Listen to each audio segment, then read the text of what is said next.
Assalamualaikum warahmatullahi wabarakatuh.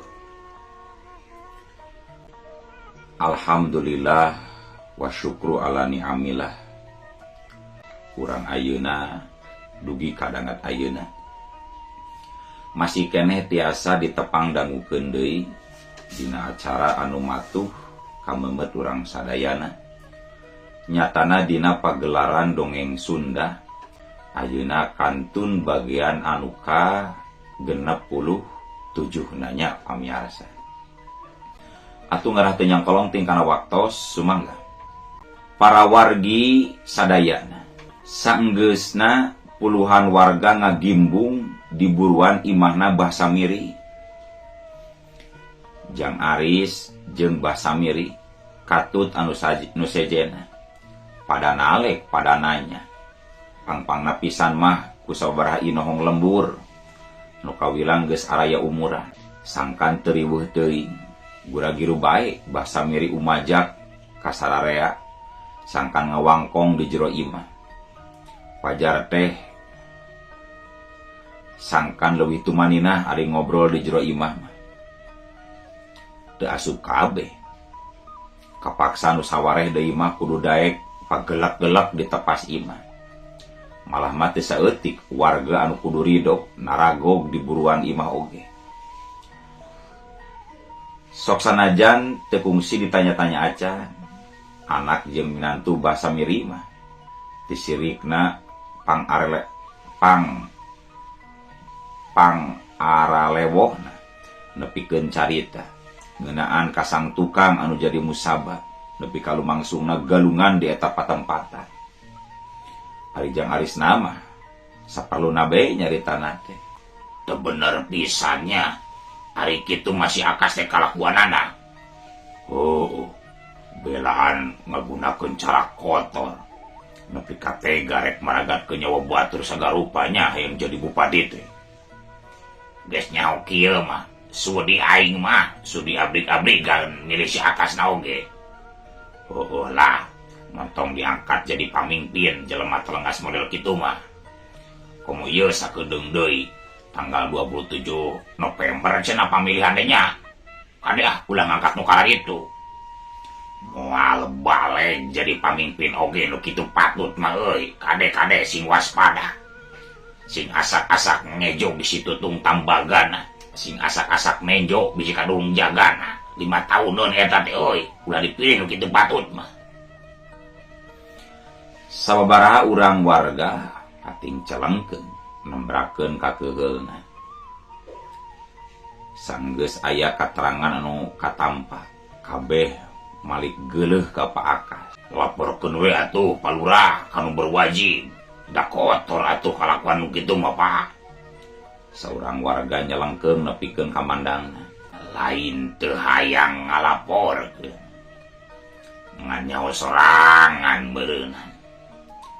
Kuring mah ngan ukur pangkat lurah, ungkur pangkat kubu.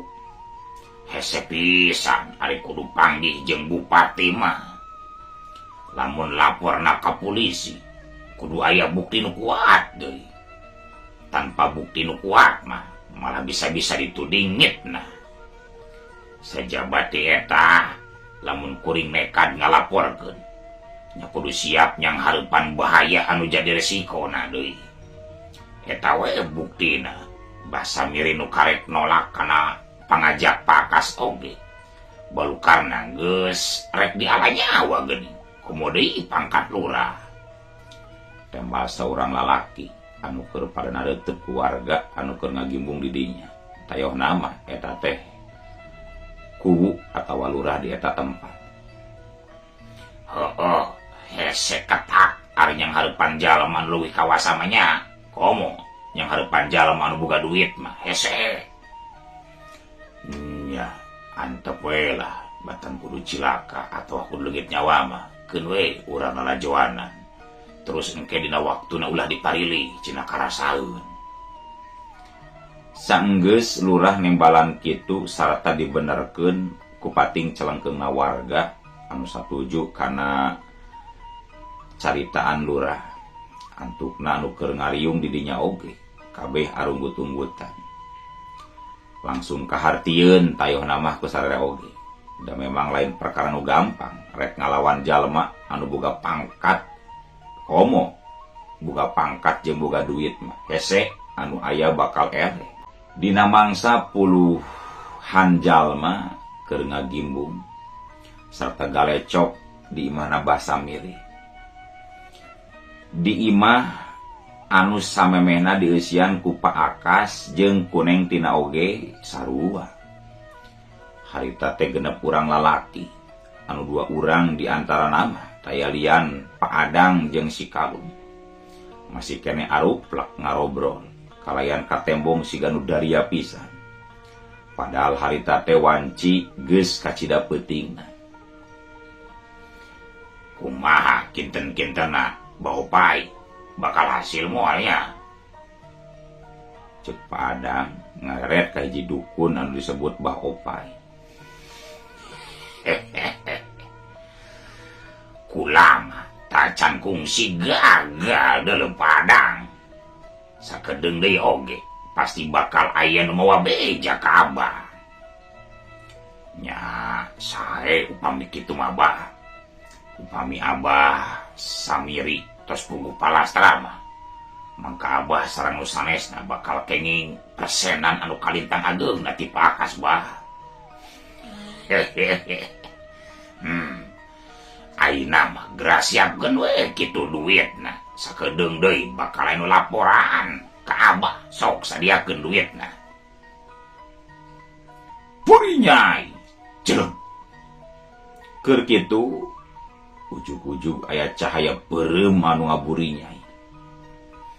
Sarta robah jirim jadi wujud anu pikasieun. Ngan peda ari ayeuna mah teu julug-jug siga samemehna, henteu jalug-jug siga samemehna. Tetela geuning eta jirim teh tayalian buta anu kabur ti pakalangan teh sanggeus nadu hareupan jeung pihak Mbah Samiri. Ukur Padang bungkul anu nepi ka ngarenjag teh. Ari anu sejena mah biasa bae bubuhan para dukun anu keur karumpul di dinya teh. Kumaha? Geus hasil atawa acan? Cek Baopai ngabagiakeun ka buta anu karak datang. Gagal Bah, gagal. Tetela sarak tipisan geuning manggelugna. Kaula oge hampir-hampiran binasa ieu teh Bah. Nepi ka ngagebeg sararea oge, mangsa ngadengi jawaban ti eta buta anu samodel kitu. Goblok. Pirani modaran aki-aki, make tebegug sagarupa sia buta dosol. Baopai siga nu pohara pisan keheuleunan ka eta buta. Lain aki-aki wungkul sarba. Loba baladna geuning Bah. Malah manusia anu saurang mah pohara pisan saktina. Sigana mah geus apaleun ti samemehna, kaula rek datang ka dinya. Da imahna teh geus dibebenteng ku pager gaib anu pohara kuat jeung tohagana Bah. Nasaha balat-balatna teh deuleuh buta dosol. Teu salah dedengian Bah. Si Aris ngaranna teh Abah. Si Aris. Nasaha si Aris teh deuleuh dosol. Nya teuing atuh Abah. Ngan anu jelas Bah. Eta manusia anu jajaka kene teh pohara pisan saktina Bah. Goblok. Terus ari anu sejena balad ilai na kamarana dosol. Geuning teu marantong deui. Tanya Baopai jeung tanya dukun anu sejena. Kabeh balad kaula jadi tunduk takluk biluk ka manusia anu ngaran si Aris teh Abah. Goblok sia, kurang ajar deuleuh. Mangsa tilu dukun keur ambek-ambekan teh. Ari si Kalung mah timbang kurang kerung bari silih reret jeung naon jadi baladna. Apal maneh anu ngaranna si Aris? Cek Pak Adang ngareret ka si Kalung. Tuh Pak, tapi perkara ieu kudu sagancana dilaporkeun ka Pak Akas ieu Pak. Teuing ayeuna mah euy. Sekalian we isukan kuring anu laporanana dina mangsa keur ngayakeun riungan. Geus beuting ayeuna mah. Si Kalung jeung saurang baladna timbang ngutung-utang ngadengi kaputusan ti Pak Adang model kitu. Waktu teu karasa nyerelekna. Gancangna carita caturkeun poe isukna dina mangsa cahaya panon poe geus mimiti karasa panas. Pak Adang ngadius tumpak motorna muru ka imah anu kiwari dieusian ku Pak Akas jeung ku Neng Tina. Si Kalung jeung saurang baladna mah henteu marilu. Sanapina kaburuan imah di eta patempatan kasampak geus aya sabaraha kandaraan. Motorna Pak Ikhlas oge aya di dinya. Dua lalaki anu sigana mah masih keneh baladna si Kalung anu harita kerja raga di tepas imah langsung manggut mangsa nempo Pak Adang ngurunyung datang teh. Pak Adang oge males ku manggut dibarengan ku ngajak seuri. Sanggeus nunda motorna kebat bae Pak Adang asup ka eta wangunan imah. Di patengahan kasampak geus loba jalema keur ngariung dina amparan karpet beureum. Neng Tina jeung Juragan Ramdi oge araya di dinya. Tah geuning manawi teh moal sumping norojol geuning panjang umur Pak Adang. Cek salah saurang di antara nu keur ngariung kituna teh bari ngareret ka Pak Adang anu karak nongol. Sanggeus manggut ka sararea gek Pak Adang ngilu diuk ngilu ngariung jeung nu sejena. Kumaha perkara si Samiri teh geus rengsecan Pak Adang? Tanya Pak Akas sigan geus teu sabar. Duh, gagal Pak. Gagal. Kebecus pisan atuh. Piraning modaran jalma saurang jabaki aki geus kolot deui. Geuning make gagal ieu teh Pak Adang. Bener Pak Akas dumadakan burahay. Seueur baladna saurna teh Pak. Rupina mah sateu acan dijorang oge ka rumah ka bumina. Pihak Basamiri teh parantos langkung ti payun nyohonkeun bantosan tinu sanes kitu katawisna mah Pak. Sigan rada sieun Pak Adang mangsane balan kituna teh. Goblok. Nasaha mangklukna cenah anu geus kumawani pipilueun kana urusan aing teh nya. Saurna mah jenenganna teh si Aris. Jejak keneh ari jalmina mah malih anu sanesna mah tiasa disebatkeun barudak keneh we saurna teh. Nanging sok sanaos barudak keneh wara pisan saraktina cenah eta teh Pak Akas. Gebeg. Neng Tina jeung Juragan Ramdi nepi ka puhara pisan ngagebegna. Mangsa ngadenge keterangan ti Pak Adang anu samodel kitu teh. Tapi gancang bae duana oge nyarumputkeun semu siga nu embung kanyahoan ku jalma-jalma nu keur aya di dinya. Goblok. Eleh ku peju atunya. Urang mana cenah eta mangkluk teh Pak Adang. Paroman Pak Akas beuki burahay. Duh atuh Pak. Urang aja. Pokona masuk sanajan rek kumaha bae carana. Si Samiri jeung eta mangkluk kudu sagancangna dipodaran direngsekeun deui Pak Adang. Pak Akas wara pisan nafsuna. Hapunten pisan ieu teh Pak. Rupina ari perkawis eta mah saena disimpen heula we Pak. Ayeuna mah langkung sae museur heula kana perkawis nyusun siasat sareng kakiatan. Supados kenging dina raga pemilihan bupati.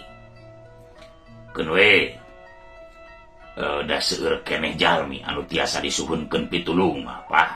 Ayeuna mah urang fokus we kana pemilihan bupati. Cek Juragan Ramdi kalian para pisan dariana. Tah, leres pisan Pak.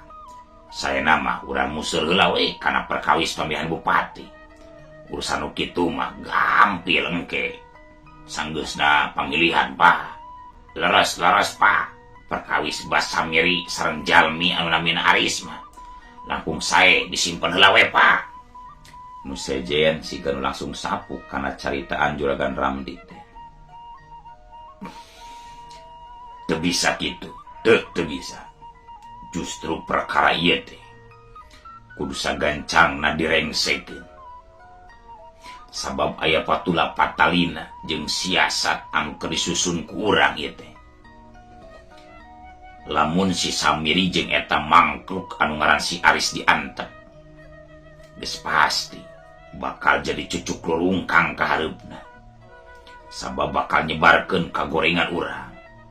Nyaho sorangan meureun ari pibalukaleunana mah piraku kudu sagarupa dijelaskeun wae. Matakan si Samiri jeung si Aris kudu gancang dibereskeun. Pak Akas terus teriak ka sararea. Leres oge aya kemungkinan perkawis ieu teh dilaporkeun ka Panata Calagaranya Pak. Bisa jadi anu balukarna Pak Akas bakal dipupus tina jajaran pamilon. Dua jalma anu araya di eta riungan pating celengkeun ngedalkeun pangira-ngirana masing-masing. Mual aya nu wanieun ari mere laporan ka Panata Calagara atawa ka pihak polisi mah. Sajabat di eta kuring oge loba jelema jero anu geus kalati dina widangna. Anu jadi karisi kuring mah sieun si Samiri jeung mangkluk anu ngaran si Aris teh nyebarkeun kagorengan urang ka jalma rea. Anu balukarna pan bakal mangaruhan pisan karena siasat anu geus disusun kurang salila ieu. Jadi ieu mah kudu sagancangna ditumpes eta mangkluk teh. Ceuk Pak Akas deui kalayan pohara pisan tandesna. Anu araya di dinya antuk nama tibang silih reret bari arunggut-unggutan. Salembur jeung si Samiri keneh teu eta mangkluk anu ngaran si Aris teh padang. Pak Akas ngareret deui ka Pak Adang. Duh, katu Pak, kirang terang. Pokona susud heula padumukanana. Perkara numpesna mah urusan kuring. Lamun teu salah mah urang Jatilinduh eta si Aris teh. Celengkeungna Juragan Ramdi salaku metoha ti Pak Akas. Bapak kenal? Pak Akas teu pika curingan serta langsung ngareret kanu jadi metohan. Pan eta pisan jalma anu mangaruhan warga pangna dugi ka ngaduruk rorompok abdi teh Pak Akas. Kurang ajar. Tapi moal sesah ari parantos apal panganjer kana nama. Masih kene katalian baraya eta si Samiri ka si Aris teh beunanya. Ah duka perkawis eta mah. Nanging rupina mah kitu. Nepi ka wantun mantuan oge jiga nama Pak. Wangkongan di imahna Pak Akas lumangsung kalayan lumayan lila. Tur pohara pisan dariana siga sasari. Ari neng tinama tibang milu ngaregepkeun. Ngan peda mun seuk ditempo tina paroman beungeut nama katembongna teh siga nu bunga. Eta meureun ceuk pikirna dendam dirina ka Jang Aris bakal punah sagancangna sabab moal lila deui jajaka anu kiwari banget di pika cijebna baris perlaya ku tarekah para dukun-dukun kukutan Pak Akas dina mangsa wanci geus liwat waktu lohor. Riungan di imahna Pak Akas karek bubar. Sakur jalma nu daratan marulang deui tarumpak kandaraana sewang-sewangan. Tinggal Pak Akas we jeung Juragan Ramdi katut Neng Tina anu masih keneh sarimek blek dina tempat diukna teh. Ari dua jalma anu keur jaraga di tepas imah geus puguh. Udah kangaranan keur ngalaksanakeun pancena. Harita narangtung bari bulak-balik. Janten jalmi anu namina Aris teh puara saktina. Bener eta teh Pak. Pak Akas ngareret kametohana. Sumuhun. Malih mah si Akung sareng Kisarta kali si Pelok oge. Salasna mah palastra ku eta jalmi Pak. Ke. Dupi Bapak Uni ngati saha eta perkawis si Aris. Pak Akas tepi ka pohara karungna. Batan langsung nembalan. Juragan Ramdi malah ngareret kanu jadi anakna. Neng Tina tibang unggut. Sanggeus ngarenghap heula rada jero. Barabat we. Neng Tina terus terang. Yen dirina anu marentahkeun si Akung jeung anu sejena pikeun mateni Jang Aris. Batan ngambek sanggeus ngadenge keterangan ti Neng Tina teh. Pak Akas mah malah unggut-unggutan dibarengan ku suraseuri sagala. Juragan Ramdi rada kurang kerung neuteub Pak Akas siga anu keur ngira-ngira naon anu aya dina uteug minantuna mangsa harita. Sedengkeun ari Pak Iklas sabubarna ti imahna Pak Akas teh kebat be ngadius ngajugjug ka panganjarkanana Pak Irwan. Serja mere laporan siga nama. Sanepina ka imahna Pak Irwan siga sasari. Same asup teh tatanya heula ka saurang lalaki anu jaga di panto gerbang. Kabeneran cenah Pak Irwan teh karek mulang pisan. Atuh gura-giru bae geus kitu mah Pak Iklas mawa motorna ka palataran buruan. Jerut Pak Iklas turun tina motor, koloyor. Laju ngoloyor asup ka jero wangunan imah. Di patengahan imah kasampak Pak Irwan keur nyuruput cikopi di baturan kuno jadi pamajikanana. Ai geuning Pak Iklas. Nyai, buru pangnyeunkeun cikopi. Pak Irwan siga nu bunga pisan mangsa ngurunyung Pak Iklas teh. Sarta langsung bae marentahkeun pamajikanana pikeun nyuguhan. Pamajikan Pak Irwan teu talangke. Gura-giru bae ngoloyor ka hiji rohangan. Ari Pak Iklas sanggeus narengkuh heula kanu boga imah mah. Gek we diuk pareup-pareup kahalangan ku meja jati. Duh, bahaya Pak. Pak Akas teh langkung nekat ayeuna mah geuning Pak. Sanggeus diukna teh langsung bae Pak Iklas mah nepikeun laporan. Bahaya kumaha Pak Iklas. Tetep Pak Irwan puara pisan seukeutna.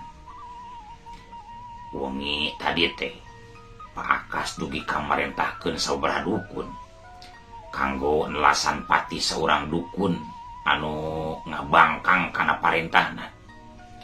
Saparantosna disuhunkeun jasana kangge ngaheurian pamilon anu janten sainganana. Eta dukun teh langsung rek ditelasan jiwana Pak. Astagfirullah. Palastra teh eta dukun teh. Alhamdulillah henteu Pak. Margi aya nu ngabantosan saurna teh. Alhamdulillah atuh ari kitu mah. Syukur ari kitu mah. Paroman Pak Irwan katembong ngemplong. Nanging tecekap ku sakitu Pak. Danget ayeuna teh Pak Akas jantan langkung bendung. Teras ngakalakeun eta dukun anu jenenganna Basamiri. Parantos tobat saurna mah eta dukun teh ali mendolim deui ka sasama. Ayeuna rek deleka tah Pak Akas teh ka Basamiri. Sae. Dupi kitu. Urang mana Basamiri teh Pak? Urang mah yapak saurna mah Pak.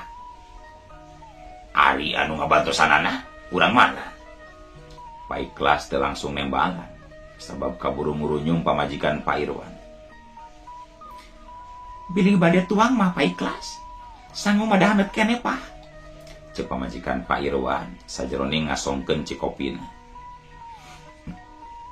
Loh, hatur nuhun pisan Bu. Mungkin we dirorompok. Da acan hoyong ayeuna mah Bu. Oh, nyamangga atuh upami kitu mah. Punten atunya di kantun heula. Bade ngabantu sang ngadamel bajigur ieu teh.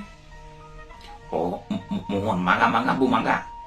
Siga nu ajli pisan Pak Ikhlas mah kanu boga imah teh. Sanggeus pamajikana ngoloyor ninggalkeun dirina. Panetep Pak Irwan museur deui kanu jadi semahna. Janten saha sareng urang mana anu ngabantosan basa miri teh Pak? Nya, janten saha sareng urang mana anu ngabantosan basa midi teh Pak?